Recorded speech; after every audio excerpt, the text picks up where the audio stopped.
Hey, McGinn, good to see you. It is Thursday, and we are ready to roll along with our latest read aloud of the week.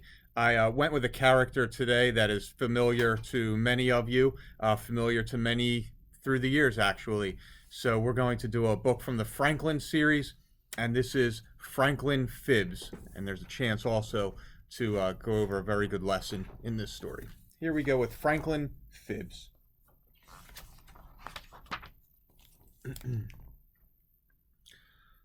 Franklin could slide down a riverbank all by himself. He could count forward and backward. He could zip zippers and button buttons. He could even tie shoelaces. But Franklin could not swallow 76 flies in the blink of an eye. And that was a problem because Franklin said he could. He told all his friends he could. Franklin had fibbed. It started with Bear. Bear boasted, "I can climb the highest tree." He scrambled to the top of a pine. Then Hawk bragged, "I can fly over the berry patch without flapping my wings." He soared over the woods and past the berry patch without ruffling a feather. Beaver crowed, "I can chop down a tree with just my teeth." Beaver gnawed first on one side, then on the other. Chips of wood flew this way and that. The tree crashed down. "And," she said, "I can make my own dam." Franklin couldn't climb a tree. He couldn't chop down a tree. He couldn't fly. And he forgot everything he could do. So he fibbed. "I can swallow 76 flies in the blink of an eye," he said. His friends were astounded. "Watch me," said Franklin. Franklin gobbled 2, 4, 6 flies. "There!" "But that was only 6, said Hawk. "There were only 6 flies flying," said Franklin, "and I ate them all in the blink of an eye. I could have eaten 70 more. "Let's see," said Beaver. Franklin frowned. There was no way he could eat 76 flies in the blink of an eye. No way at all. Franklin had no appetite at dinner. "What's wrong?" asked his mother. "I can't eat 76 flies in the blink of an eye." "Neither can I," said Franklin's father. "Neither can I," said Franklin's mother. "But you don't have to," said Franklin sadly. "And I do." Franklin told them all about the flies. His mother nodded, and his father hummed. "You have quite an imagination," said Franklin's father.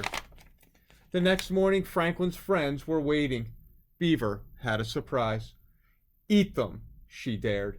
Franklin wrapped a woolly winter scarf twice around his neck. "Can't," he squawked. "I have a sore throat." His friends laughed. Franklin felt terrible. He couldn't eat. He couldn't sleep. He couldn't think of anything but flies and lies. "I could practice until I could swallow 76 flies in the blink of an eye," Franklin told his father. "You could, but it would take a long time," he said. "I could stop playing with my friends," Franklin told his mother. "You could, but you might be lonely." "I could tell them I fibbed," said Franklin. "You could do that," said Franklin's parents. "And then you can show them what you can do." The next day, Franklin's friends were waiting. "I can't eat 76 flies in the blink of an eye," admitted Franklin. "We guessed," said Bear. "But," said Franklin, "I can eat 76 flies." Franklin's friends sighed. "Really?" said Franklin. Franklin ran home. He got the flies, a bowl, some flour, milk, eggs, and honey. He poured and stirred, rolled and baked. Finally, he was ready. "Watch me!" Franklin gobbled the entire fly pie. "There," said Franklin, licking his lips. "Amazing! What else can you do?" asked Beaver. Franklin swaggered with success. He was about to say that he could eat 2 fly pies in a gulp. Then he thought twice and said nothing at all. Even a turtle gets tired of eating fly pie. So I hope you enjoyed our character, Franklin, and the lesson he learned about not telling a lie or not fibbing. And again, I'm going to see you back for our final read aloud of the week tomorrow. Have a great night.